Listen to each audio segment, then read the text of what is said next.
This is John McConnin. This is our fall report, the should you buy or sell San Diego. Right now it is middle of August, August 19th. Here, let me just go over there and show it to you. It is August 19th, and we are going to be looking at the data. And so here it goes. Let's start with San Diego.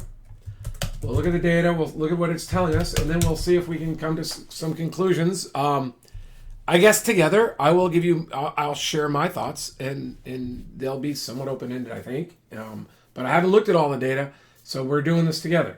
The beginning of the year report was well received, a lot of views, so let's see how we do on this one. Now, this is entire MLS. Well, no, I don't know. That might include these MLS systems have split up, and they're bringing in data. So I think the SDMLS, which is what I'm using here, I can use them both, but this might just be San Diego only too.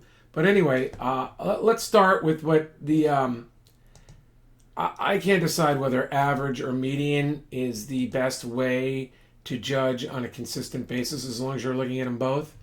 But we will, let's see, I don't want to, okay, so here we go. So we got average price per square foot in San Diego County. It interestingly, it didn't fully recover to the June levels, and we had a little dip for 2 months. I'm not sure if that's telling, although normally I think in the past the high months are usually not. Yeah, I mean you can go back. Well, I don't. Okay, so San Diego numbers were a little bit different than the ones I recall remembering. So here we go. Average price per square foot. We have fully recovered off the lows. And this is for San Diego. So overall, my context is it's probably either going to be, we're going to conclude it in your area, it's either still a seller's market or it's at worst a balanced market, right? So let's just look. Now, I like to look at market inventory forecast, and we're still under 3 months, so we're in the seller market area, although it's not quite as good as it was for sellers for even the spring of 2018 and some of 2017. I did expect to see it back down here. The fact that we're not might be telling us something. And we see the same thing with month inventory. Now, because I live in Poway, well, let's pick Rancho Bernardo today because I already know Poway, so why not learn with me? My office is in RB. Now,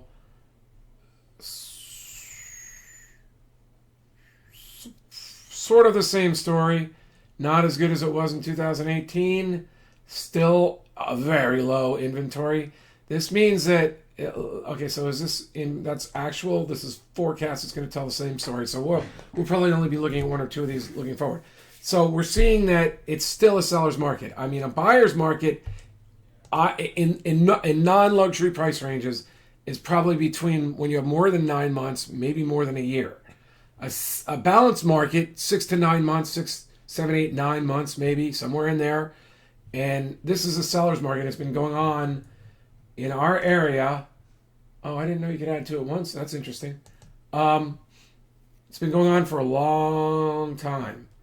Even then, it was, I think we'd have to go back. We're back to max. Let's go back max.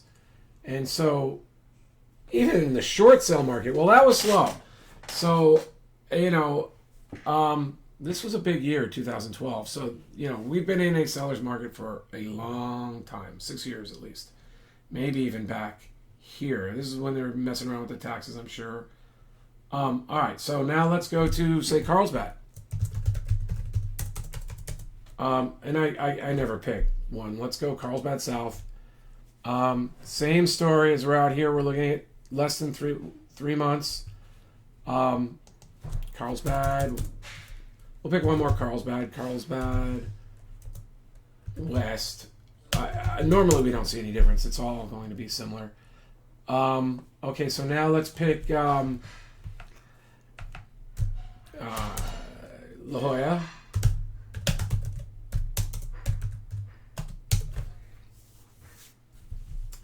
So it's I'll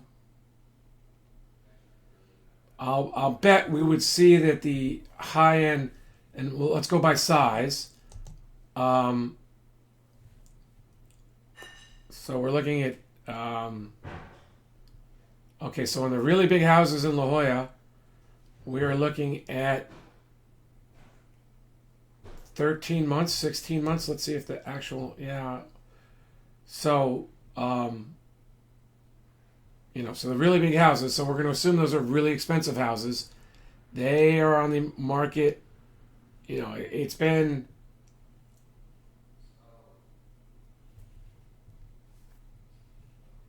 I would say not as good as it once was, but pretty good, but pretty steady, bouncing around.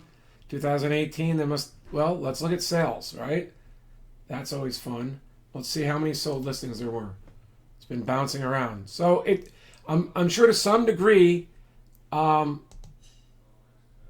every way you look at it. So now let's look at the 3,000 to 6,000 square foot.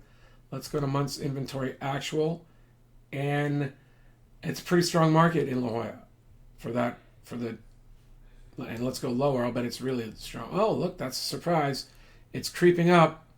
Um, let's see if the difference is this is based on pendings. This is numbers for sale divided by pendings. This is homes sold.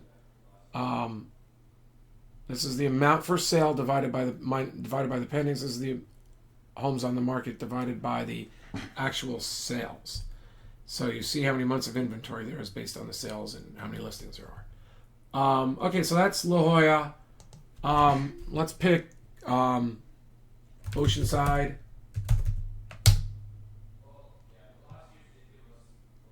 Still a seller's market. How about San Marcos?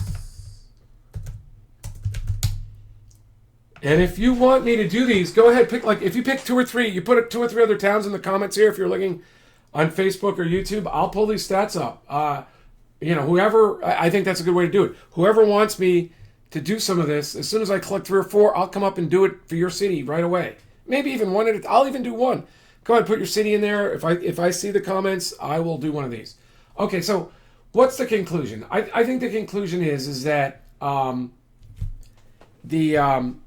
we're in 2018 we had a massive run up in the spring, and then we had a big collapse in the fall, and we've had a nice little run up in the spring. I don't see. Let's go back to average price per square foot, and let's go back to 3 years so we have a better view.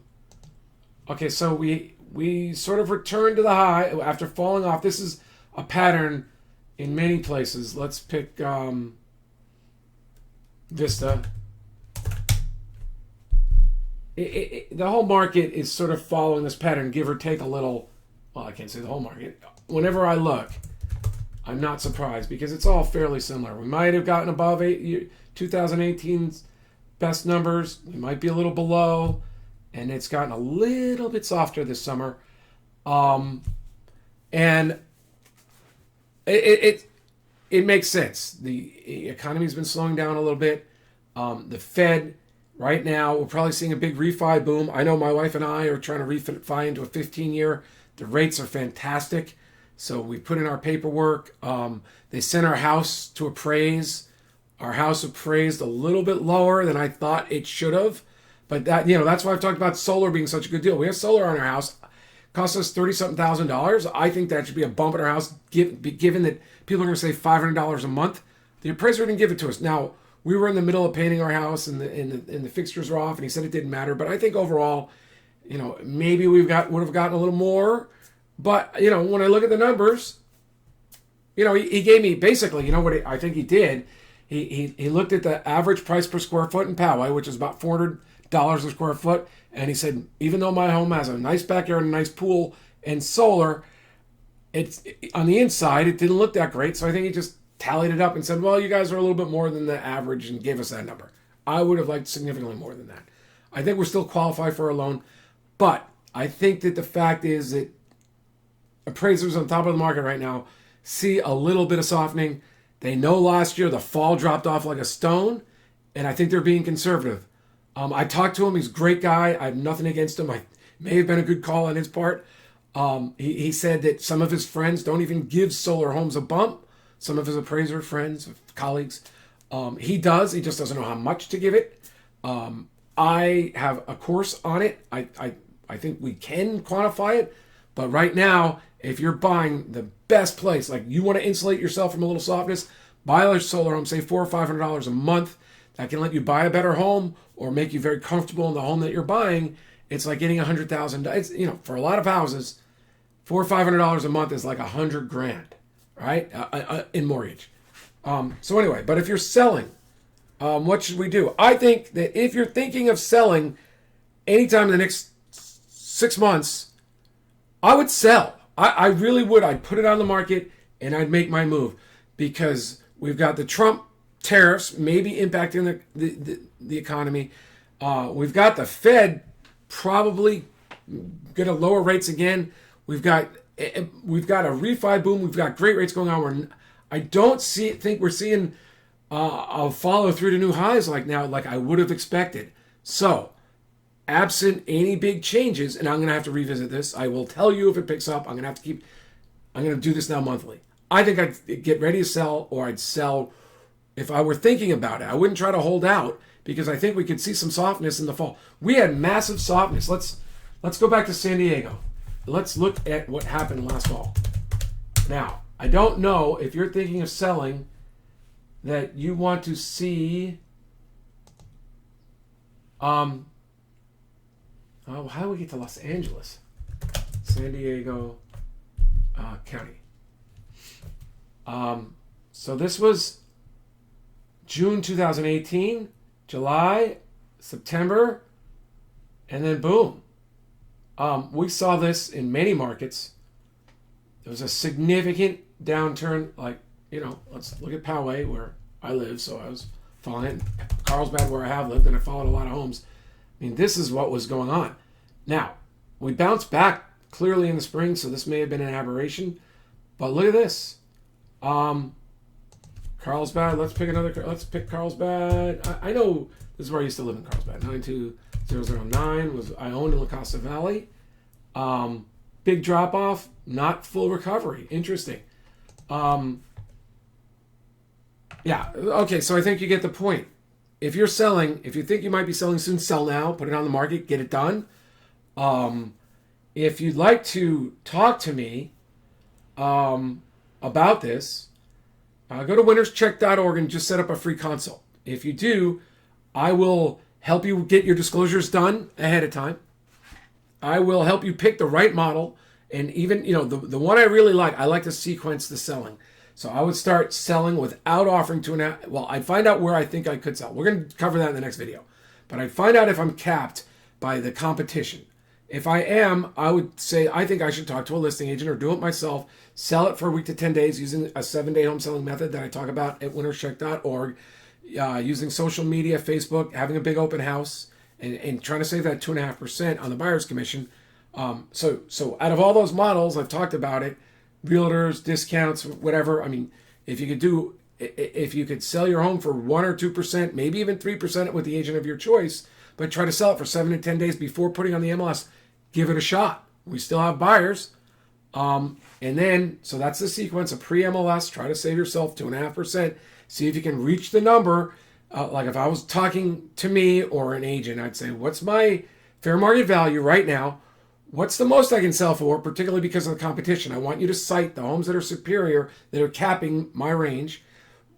What do you think the fair market value is? What do you think I'd actually sell for? So I guess we're looking at 4 prices. And what's our starting offer? What's our starting offer? Or if you were to put on the MLS, what is our listing price? And I get and given that context, then you ask, what's the point of me offering money to buyer's agents right now? Shouldn't we try to do it with a good marketing plan, some social media marketing, and get it done and save 2.5%? And he said, well, if I have to represent the buyer, it's an extra, or she, it's extra work. You say, okay, well, how about if we go 2% and 1%, or 2.5% and 1%? Listing agents. I was just helping my sister hire listing agents in. She just sold her home and bought one in Virginia. We got one of the top agents in the area. In fact, in her area, it was the team that sells the most homes, and they agreed. I really liked them. Right? They were great people. She was very, very smart, and she worked. She said, I have to compete, and so they were willing to discount. I could have asked for a referral fee, but she just did the discount right up, and I would have given the money back to my sister anyway. So I interfaced. I was actually happened to have been there. I took my family there for vacation. We talked to the listing agent. It reminded me all the questions sellers have, and it was just great. And I really feel that that's why I'm really strong about this program. You don't have to work with me if you're selling your house. I can help you be referred to any agent you want, the one who sells the most homes in your area, a relative, a friend, anywhere in the country, really. I can refer it out, and we'll share the referral fee, and you'll have me to bounce ideas off. I'll be your consultant. As a lawyer, I can also help you do your disclosures ahead of time. So we package you up and make you look like a strong potential seller who understands prices. And we're just interested in their marketing and how they're going to represent you. And will they share the referral fee? And we'll give an opportunity to make a little more if they're representing the buyer. And then if it goes on the MLS, we'll say, well, for another week and a half on the MLS, you can try to sell it or however. We'll incentivize the agent to make them work hard for you. And we'll try to save you money, and you'll have a lawyer or a consultant on your team to bounce ideas off. We'll talk about pricing. We'll talk about your selling model, and we'll talk about doing your disclosures. So if you're going to sell, I'd say avoid that risk. Right? I'm sorry, my mustache a little risky. So now in the next video, so that's the fall 2019. I'm going to update it if things change, or if people ask in the comments. Please comment. Tell me about your town. Just say, hey, I want to check out a zip or a town, and we'll do it. Now, in the next video, I'm going to price a home. I'm either going to price where I once rented in Carlsbad. I used to own in Carlsbad. I could price the homes I rented and owned in Carlsbad, but I was really tempted to see. I once owned a house in Florida. We owned a few. We went there and lost all our money, and I was thinking I was going to compare my realtor tools, and then when I don't have them, what I would do. So that's going to be in the next video. I think I might as well try to do it now. All right, I will talk to you later. Thanks, John McConnin. For more information, winnerscheck.org. You can text me at 760-896-4663. Please do it during waking hours, because that number tracks me down. You'll get me directly, whether I'm in the office or not. And if I don't pick up, just leave a message. Or, a text is best. Just say, John, give me a call. I'm interested in talking to you about my house or buying a house in Zip or whatever you want to do. Just say, call me about a real estate matter. Like, don't be super vague the way the sales guys are that just say, call me. And then they try to sell me a system. Say you're a buyer thinking about buying or selling or something like that, just so I know you've seen these videos. All right, thanks. Yeah, you could just say I saw your video. Give me a call. That would be perfect. Thanks. Talk to you later. Bye.